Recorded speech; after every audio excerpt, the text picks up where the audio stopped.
Welcome to the Legally Speaking podcast. I, Lucas, will be your host for this episode, followed by my lovely co-hosts, Ayanti and Gally. As a legal podcast, we will strive to challenge the current as well as controversial topics that are on people's minds, from the legality of housing for students to the question of what are your fundamental rights as human beings. So what is our topic for today? Today, we will be discussing the 5 need-to-know bases for any and every student that comes study at the universities in Groningen.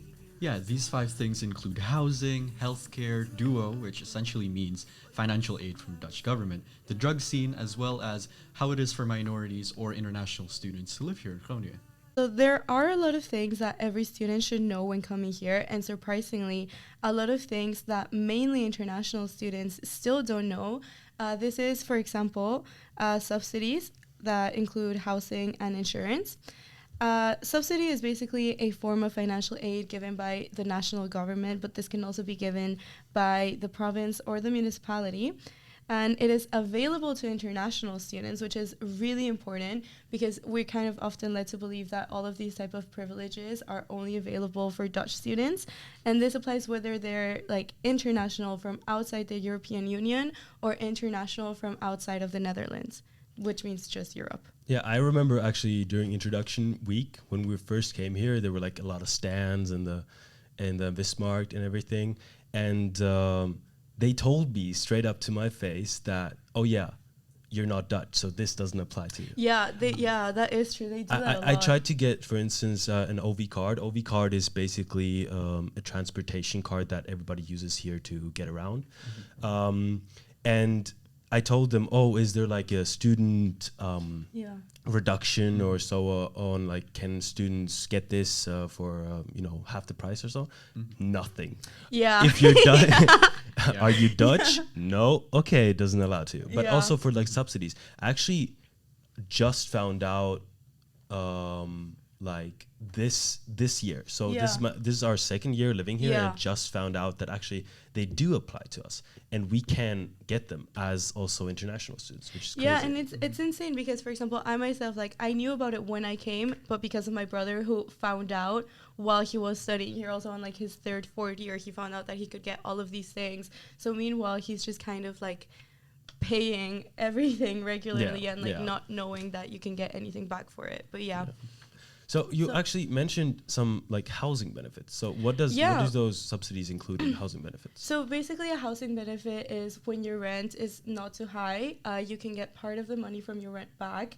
So basically this is kind of a process that you apply through via Mijn Toeslagen on the Dienst Toeslagen website, which it sounds very confusing, but it's mainly like Dutch government websites that you can access through your Duo account. And your DGID account. I was wrong on that. What is DGID? So DGID is an account that you get once you have your BSN number, and it's kind of like an account that the government has for you basically.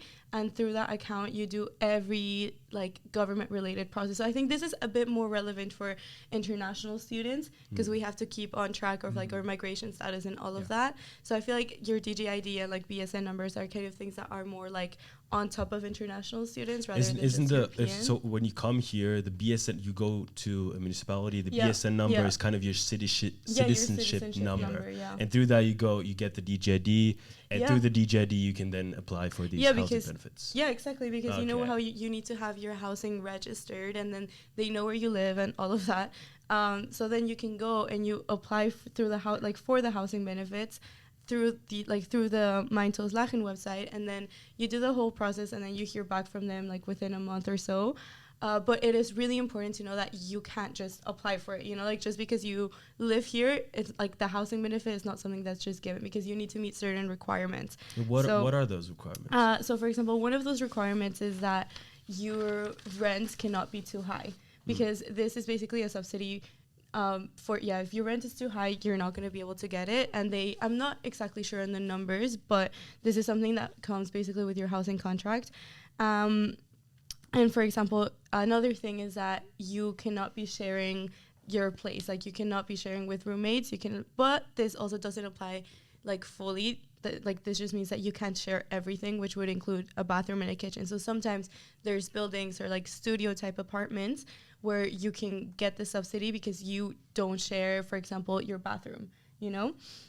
So that's another thing. But the easiest way that I know to find out if your room is registered for housing, like to be allowed for a housing benefit, is through Rumenel. So you talked about Rumenel. What is actually Rumenel? Yeah, so Rumenel is basically a website, just kind of like any other housing website that you find out there, like for example, Camernet. So it's like a platform. Yeah, basically. And you just go on it and you have all of these like room options available to you. But this is mostly exclusively, like I said before, for students. You pay a €30 fee, and your subscription lasts up to 10 years, for example. But it is based on a hierarchy. So just because you pay the fee and you go into the website, this does not guarantee a room for you.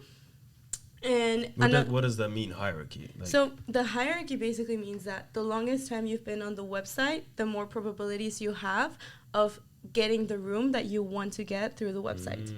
You know? So it's actually beneficial to sign up even before you come here. Yeah. It is very much beneficial that you sign up way before you come here. So if you kind of already have it in mind, like, oh, I want to study in Groningen or the Netherlands, of course, because it's applicable for all of the Netherlands, go to Rumenel, like straight away, you know? Yeah. Go, because the housing crisis is something that we all suffer from.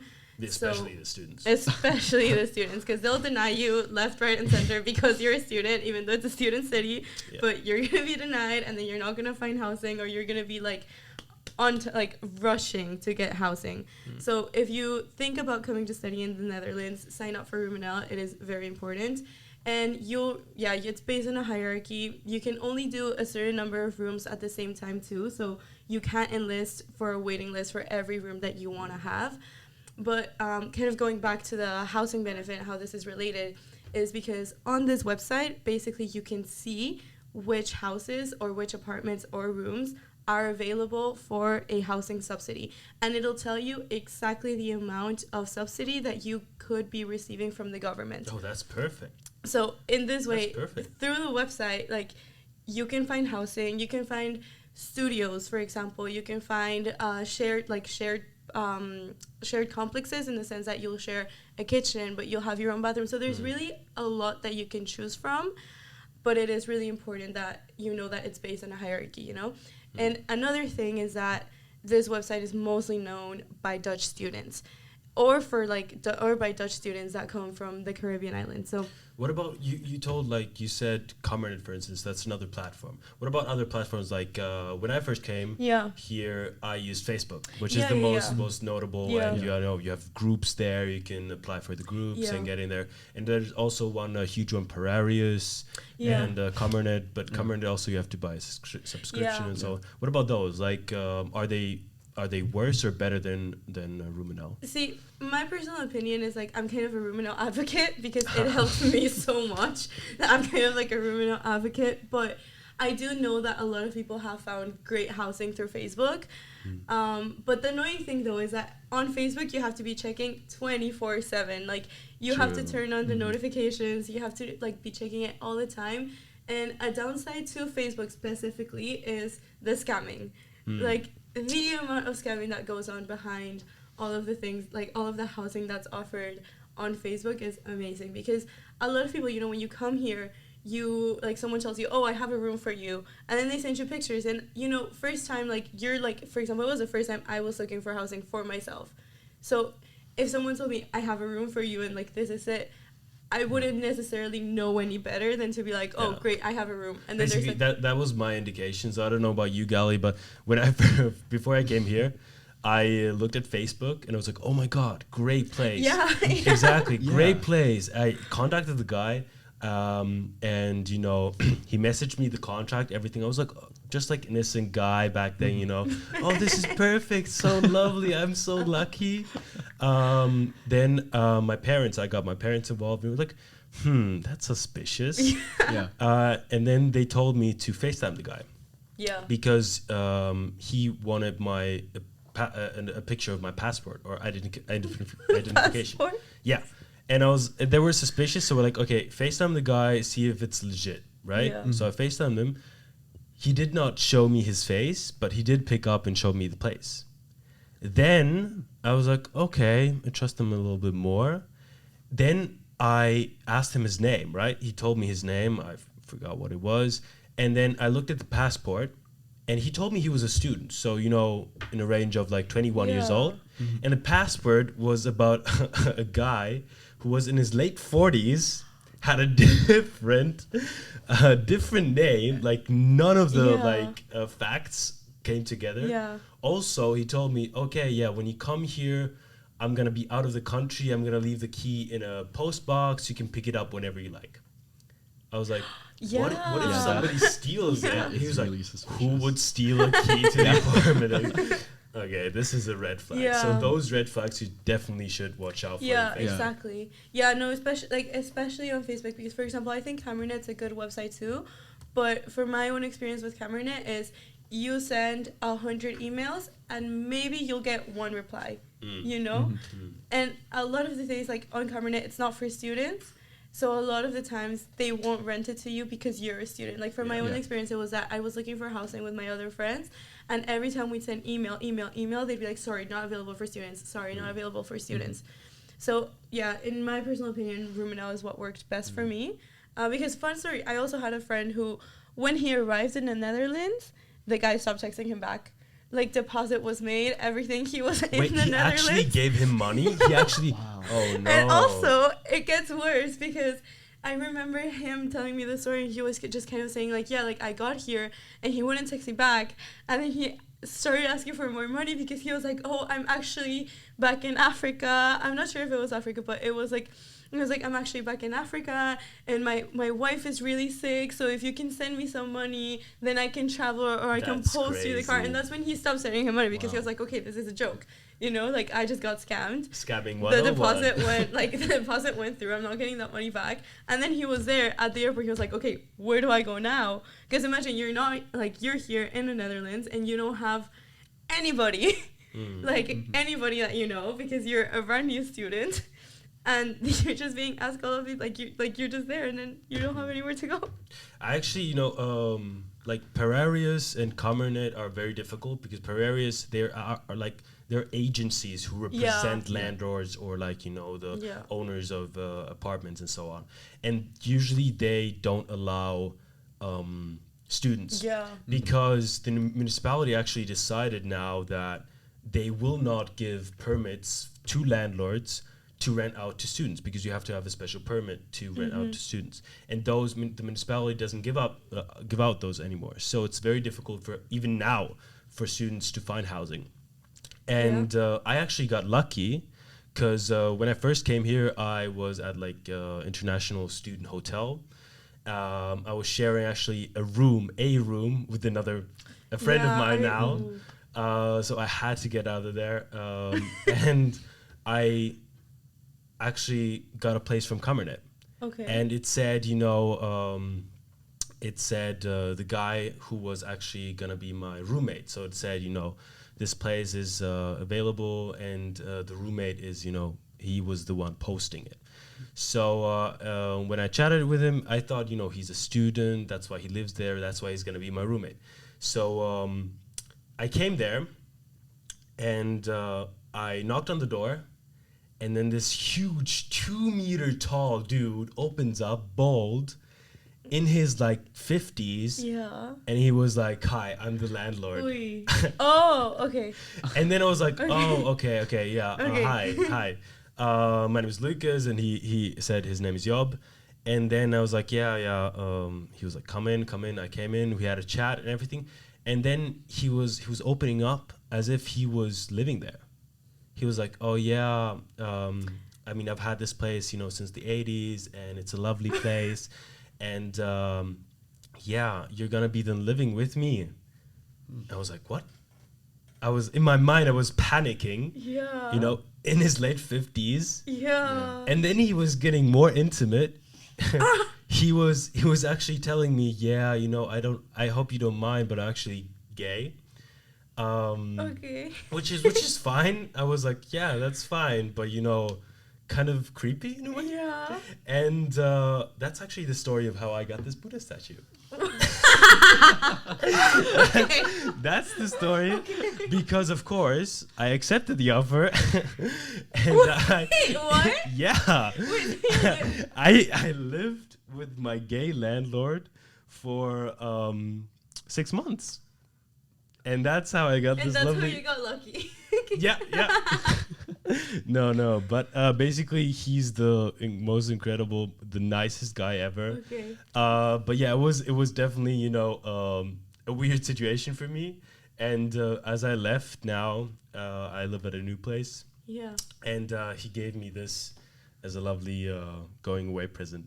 So fitting for Oh. this episode. Isn't it? Very fitting. for But this yeah, so episode. definitely you should look out for, you know, platforms such as Power Areas and Comernet.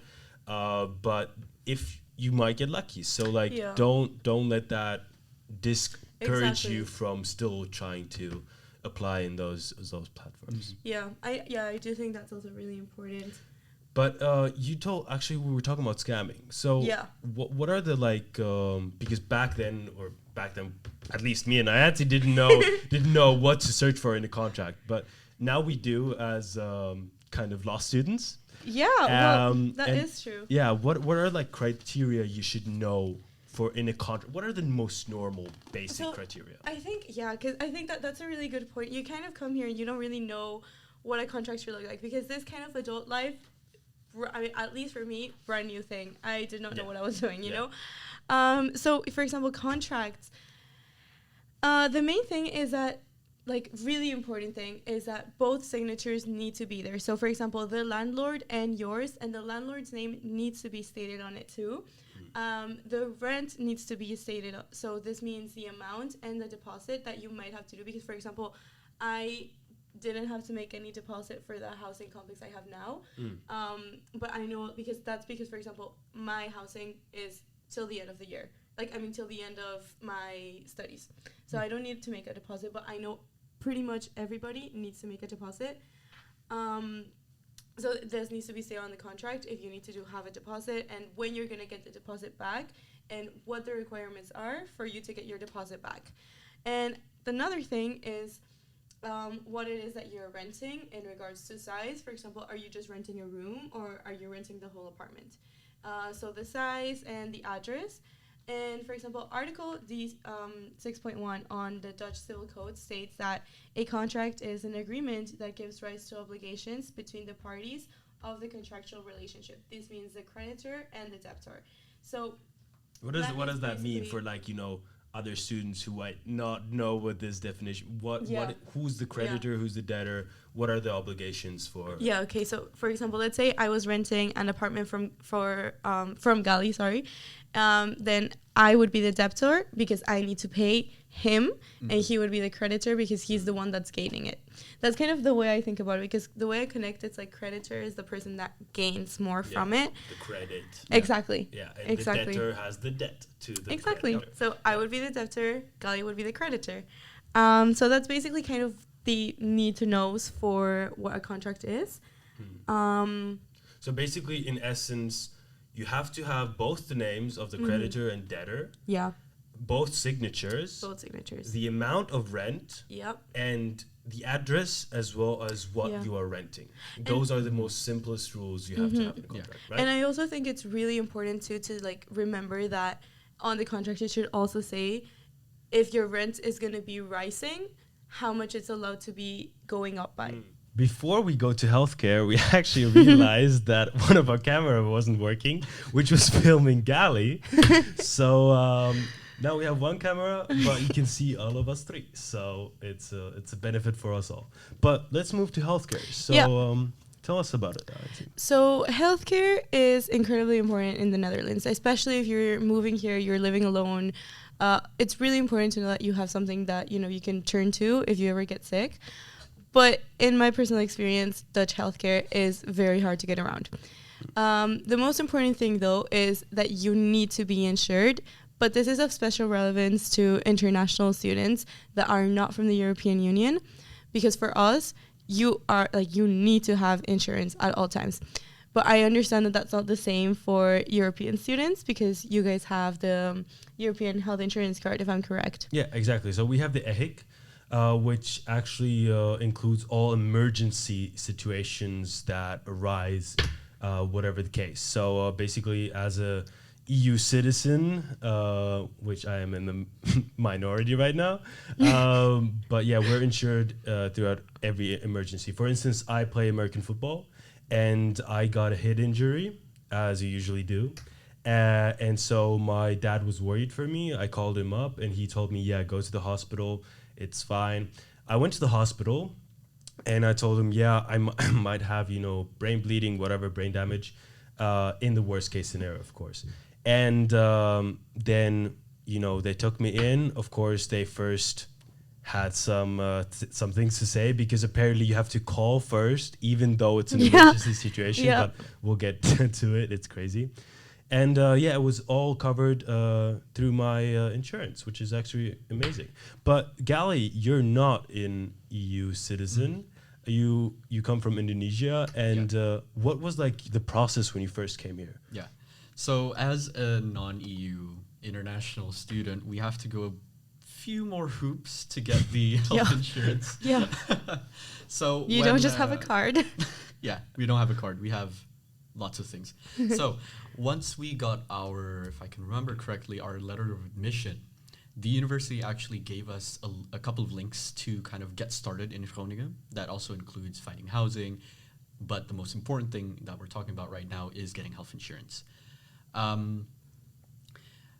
The university does recommend students to choose this specific health insurance provider. If I can remember correctly, it's AON or something like that. And they do tell us, if you do not have health insurance here in the Netherlands, you will be fined. You will get punished. Yeah. And I'm sure Ayanti knows a lot more about that. Actually, fun fact. I work in the Netherlands, and so basically I do not have work nor health insurance because I have the EHIC, and I got fined. He really pulled it out. He really said, here it is, guys. So I did not. So basically, this is of very much importance. You need to have a health and work insurance if you're working here. They're fining me €472.25 if I do not get insurance within 3 months. So just that as a precaution. So important thing to do is sign up for insurance, whatever insurance it is. And you actually get, like Ayanti already told, and we already mentioned in the beginning, you do get subsidies for them. So you do get your money back, which is amazing. Yes. Yeah, like he said, not being insured is extremely risky, especially for international students, because from what I know and from what I've been told, if you don't have health insurance, and the government finds out you don't have health insurance, you're going to be fined for not having health insurance, and you're going to be fined for the months that you didn't have health insurance for. So it will just kind of keep adding up. So don't take the risk, because they will find out, and get health insurance. It's, you do get a subsidy for it. It obviously depends on like certain things, but you will get a subsidy for it, and a lot of the times the subsidy is complete, so you pay and you receive all of the money that you pay back. So get health insurance. Don't risk it at all. It's not worth it. But yeah, like we were talking about managing the Dutch healthcare system and all of that. In emergency situations, because hopefully they don't happen to you, but they have happened. In emergency situations, you will most likely have to pay up front, even if you're insured. So you will most likely have to pay, for example, let's say €300, I think is an estimated amount for an ER visit. So you will have to pay, and then you have to go through the insurance process. Just because you're insured does not mean that it's like straight up like lets you wave around. Remember, this is for non-EU citizens. For EU citizens, we have a lovely card, and that transfers everything finally and, very easily. Just for a bit more of knowledge on this, if you do want to apply for health insurance, which I think you should, you need to have Dutch healthcare insurance. It cannot be international, because I know that for international students, the university recommends international healthcare. But if you get this international healthcare insurance, you're not going to be able to apply for the health subsidy. So that's really important. Your income cannot be too high, but given the fact that we're all students, like whose income is going to be too high? And like after that, you need to have a valid residence permit, or you need to be an EU citizen. And yeah, you'll apply via Mijn Toeslagen, kind of like I talked about for housing. And yeah, you'll apply through there and you'll hear back from the government. And yeah, just to wrap up on this, for emergencies, as it was mentioned, you have to call first. Make an appointment, because if you don't arrive by ambulance, you need an appointment. So call, make your appointment, say what you have, and then call 112, which is the number you should be calling in the first place for an emergency. But yeah, that'll be it pretty much for my the part. crazy thing about here is, if you have an emergency, you should not call 112, which is the international emergency number. They have a special number to call, like a phone number, as if you know it in your head. Yeah. Oh yeah, call this number if you're dying, before calling the emergency number. You need to make sure that there's enough rooms available, Lucas. What if they can't take you in? Yeah, but even when I went there and I had a checkup, because I was my vision was blurry and everything, there was no one there, and they were like, oh but what if you don't know, what if people are here? There's no one there. There are two people who are not even working as secretaries, and they're complaining to me that I didn't call.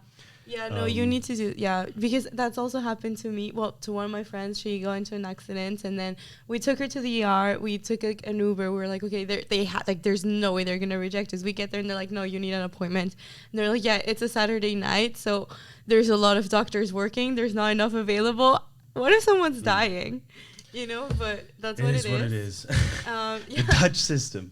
No. But, sorry. I'm gonna just quick another thing is that if you do have health insurance, just overall, you should probably get a general practitioner, because if you ever get sick or anything, you need to go to the general practitioner first, and then they'll redirect you if you need to be redirected, or if you want meds, because meds are very limited in the Netherlands, in comparison to Mexico, very limited. So you probably will need to go to the GP first, and then they'll tell you if it's bad enough for you to have certain medication. So yeah, just get a GP, make an emergency appointment, and get health insurance. But that's pretty much it on my side. But so we've already touched upon this very much in housing benefits, in healthcare insurance, and so on, in subsidies as well. But all in all, those topics are included in DUO, which Gally already mentioned, the financial aid of the Dutch government for students. So what does that include? Yeah, well, so basically DUO is, like you guys said, basically just a form of financing for students in the Netherlands. Dutch students are eligible to apply for it so they'll get monthly deposits, from what I know. This monthly deposit is based on a family income, and it's also basically split on, for example, certain money you get as a gift, so certain money you don't have to pay back, because it's not just they get free money. It is a loan that they will have to pay back with interests. But this is calculated based on your family's income and on your personal income, if you work, all of those type of things.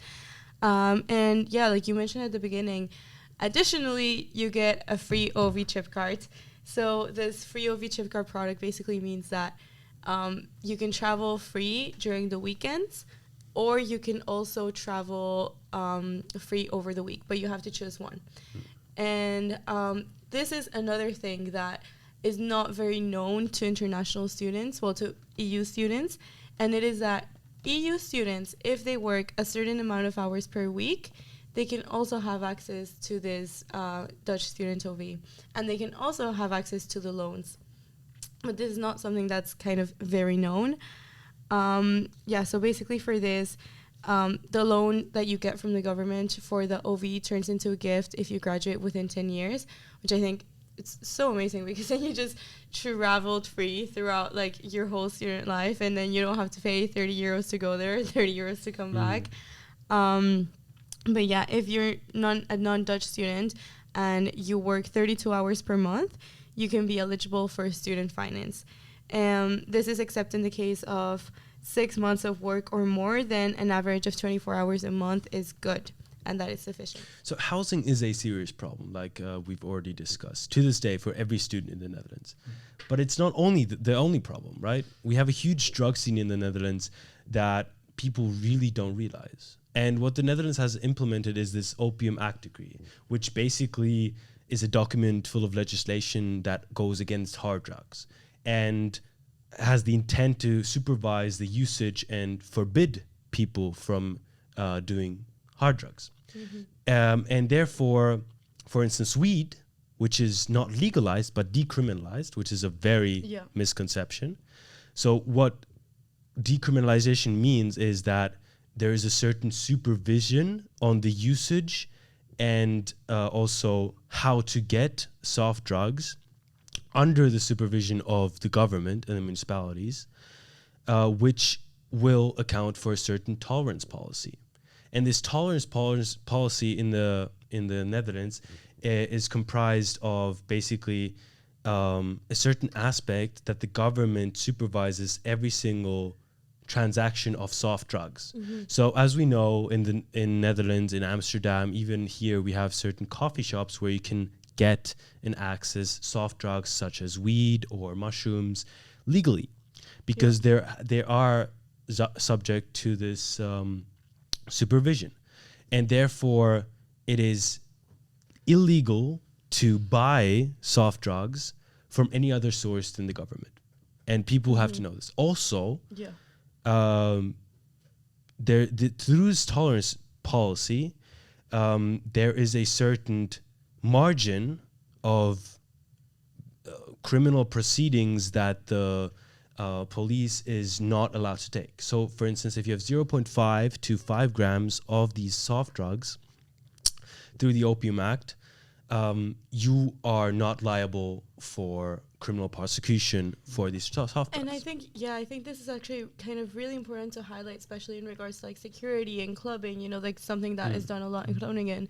That girls and guys, everybody should just really be careful when it comes to spiking because of this specific thing, because a lot of the times if you don't meet the certain like threshold, you wouldn't be able to, if someone spikes you, you're not able to press charges against that person because it was kind of like a minimum quantity, you know, so it didn't cross the threshold, it wasn't sufficient. So I think it's really important to highlight that in terms of security for students in general. But and worst of all, on that spiking, you don't know who it is. Exactly. So there have been a lot of cases, and a lot of my friends who feel when they drink something, you know, go to the club, have fun, they drink something and they feel very sick. And they don't know what happened, they don't know what's in the drink, and it's very, very very dangerous.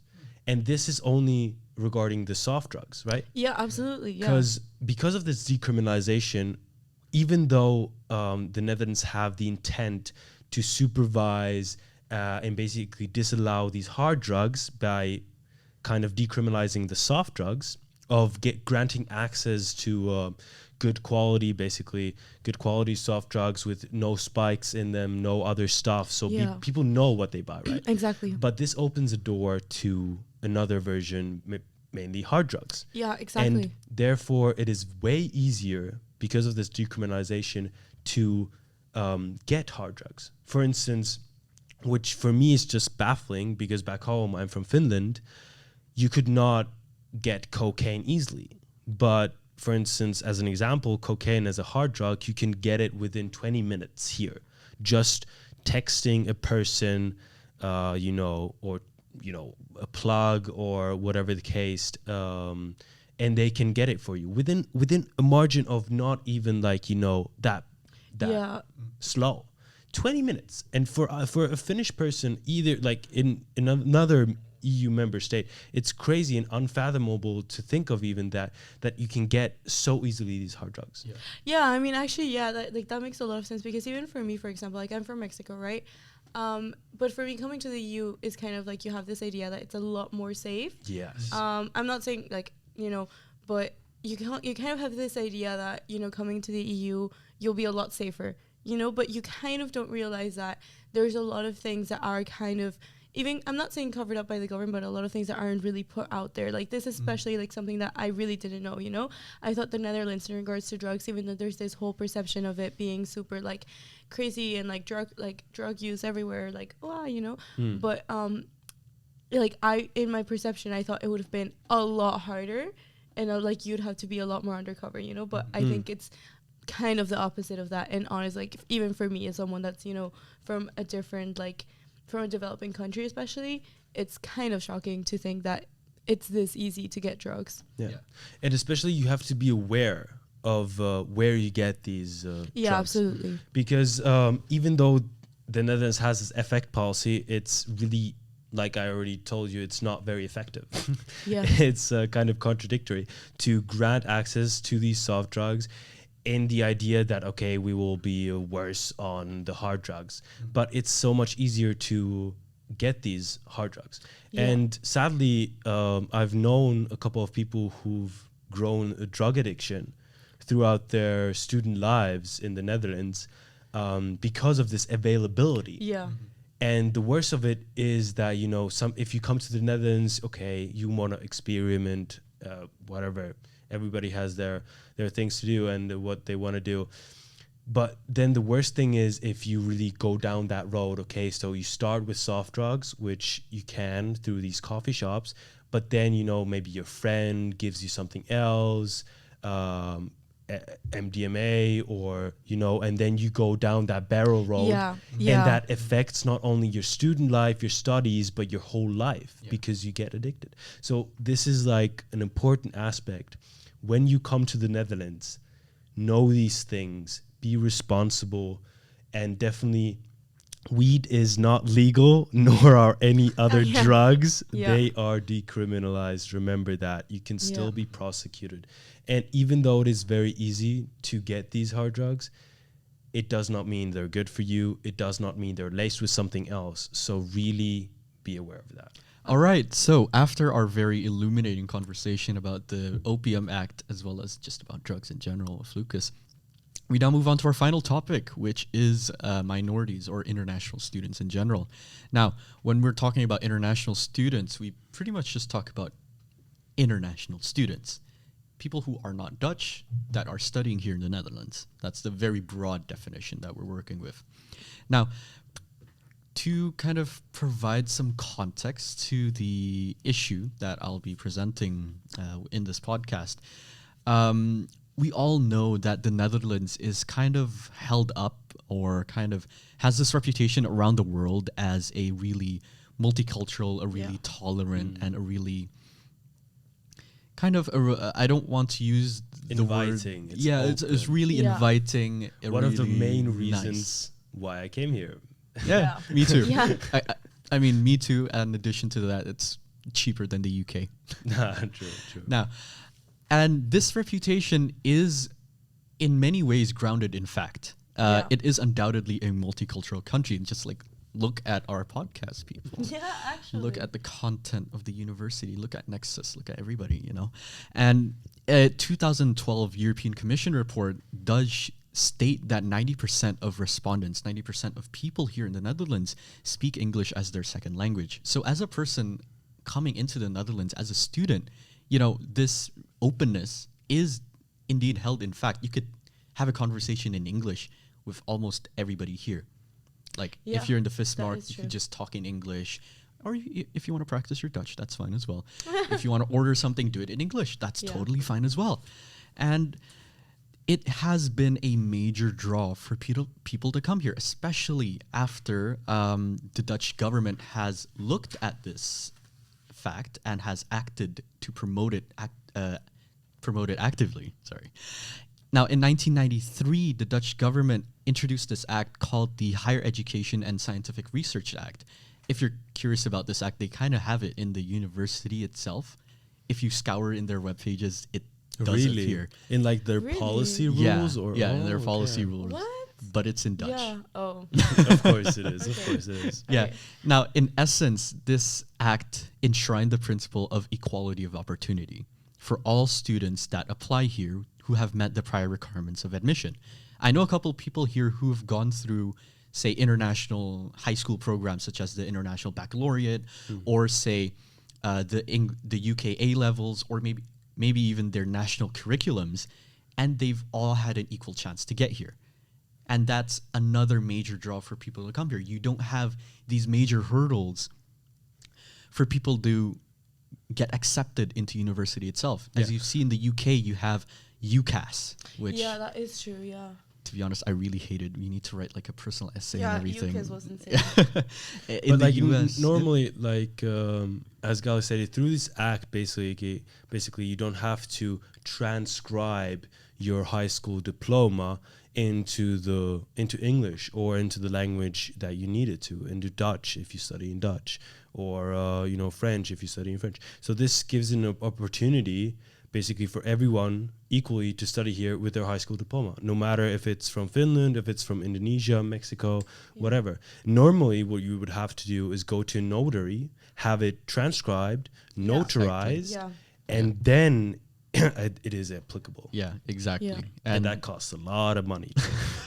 It does. It really does, actually. Yeah, and this principle of opportunity, equality of opportunity, expanded the reach of Dutch universities worldwide, and we have this, I guess you could say, the successes of this act today, and with these increasing amounts of international students, many have come to realize that the Netherlands isn't always about sunshine and rainbows. Yeah. I mean, the thing is, with all of these facts, you can kind of really argue that the Netherlands has kind of achieved or like deserved to get this like name of being a very open country, but I think it's a very different experience hearing it than living it. So Yeah, It's I like to talk about this like because the Netherlands share a lot of similarities to USA actually. In a sense, like I see in that. cultural aspects, also how they act. They are very loud, very straightforward, which is not a bad thing, but it's very similar to Americans. And what I like to say is basically that the Netherlands is the USA of Europe. So yeah, it does apply. It's like actually, it makes a lot of sense. USA, very multicultural country, literally based on people coming to the US and making this Declaration of Independence or everything, and also the Netherlands is a very multicultural country now because of students coming here because of these opportunities. Yeah, and again, it's not always, sunshine and rainbows. I think we've learned this in LLS last year, that Article 1, of the Dutch Constitution enshrines the right to equal treatment based off of any like religion, national origin, race, gender, sexual orientation, belief, anything that you could think of, just says no discrimination. However, in real life, that really isn't the case.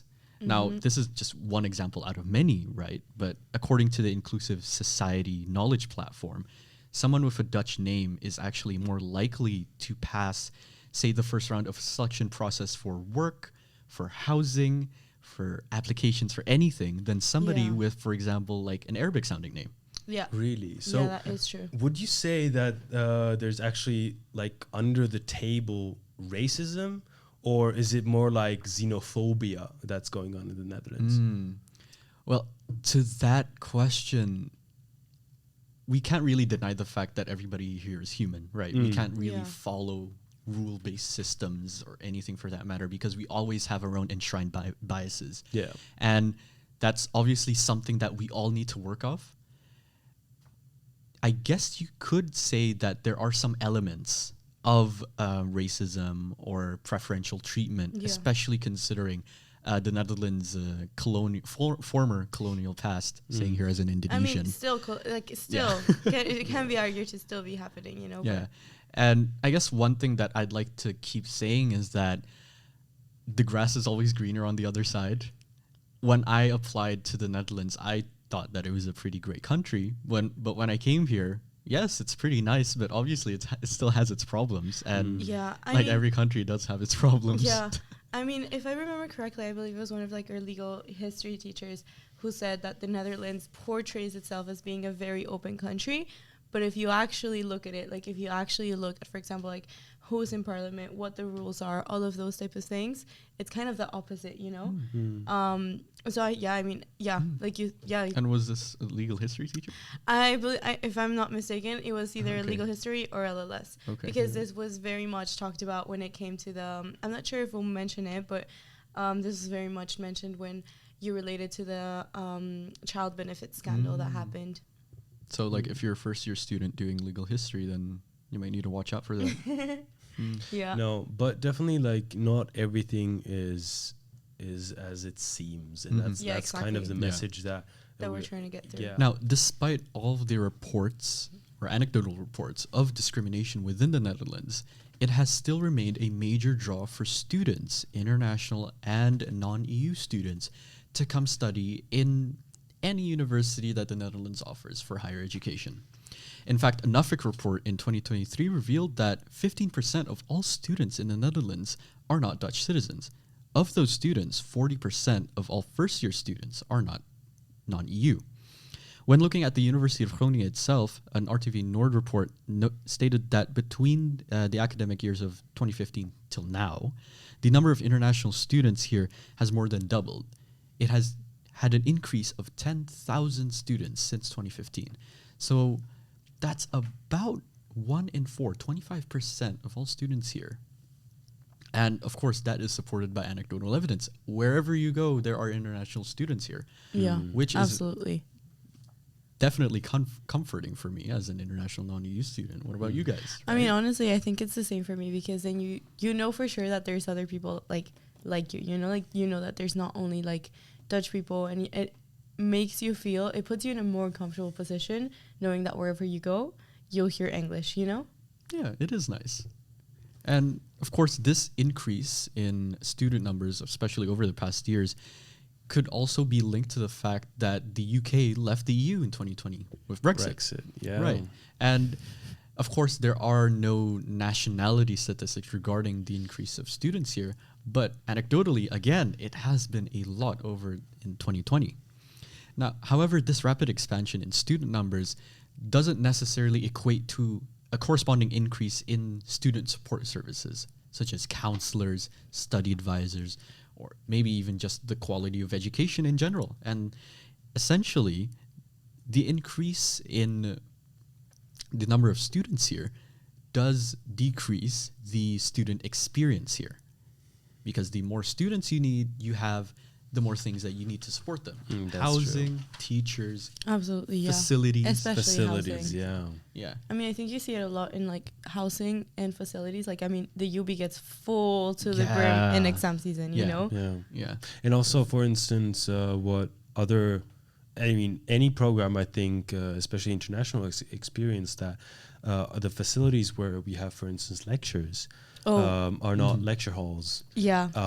For instance, in our first year, our facilities were, for instance, cinemas, churches, and in addition to lecture halls. So the more students you have, especially internationals, because those are the extra students kind of the university gets, or the minority, the more financially you have to be in the green side to get those facilities and get those lecture rooms.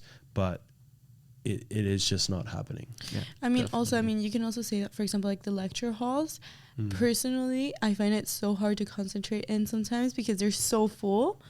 Like, so full. Like, I remember, like, tech law, the lecture hall was full to the brim, and you had to get there early to get a seat, you know? Or also, like, what That's true, yeah. I remember we had a lecture beforehand. Oh, that we had yeah. to bike there. Oh. And people who were late or walking Right. had to Did not- sit on the yeah. floor. Yes. Yeah. Constitutional to tech law. Yeah. Yeah. Wonderful. Perfect. Yeah. Now, looking at, say, the roots of the increasing student numbers, we could also point towards the TFEU. Because essentially, the TFEU instructs member states to have the obligation to treat EU citizens the same as their national citizens. Therefore, full-time students are EU and Dutch students are treated the same. And this extends to tuition payments, which for this year is around 2,314 euros for the bachelor's and master's programs. This is in stark contrast to the non-EU international students here. This year, I believe they have to pay around 11,200 euros, whereas in 2024, they have to pay around 13,100 euros. Wow. Yeah. Sucks to be Yeah. you guys, man. It really does. When it comes to these numbers, it really sucks to be us. Wait. Wait, from 11,000 to 13,000? Yes, for next Yeah. year. Oh my god! Actually, so that means it might be even more, if I'm Really? not mistaken, because I Ooh. think the rise was around like 20% or something. that means that your increase is about as much as our tuition fee in yeah, whole. exactly. Yeah. Yeah. Oh my god! So while Can you yours just stays like the can you same, ours just goes please up by like one. also include my tuition fee in yours?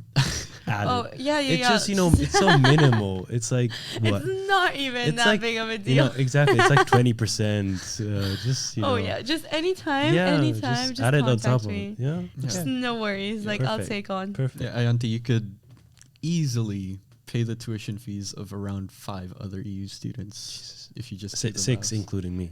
Yeah. Let's not forget about his.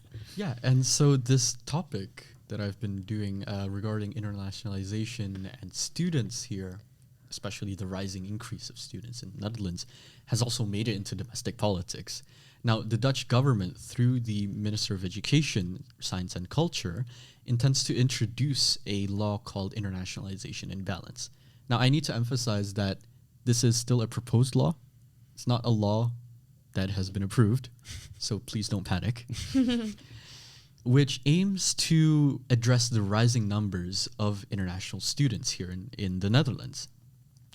This proposal includes a requirement that Dutch research universities, such as the University of Groningen, to always require Dutch as their main language of instruction.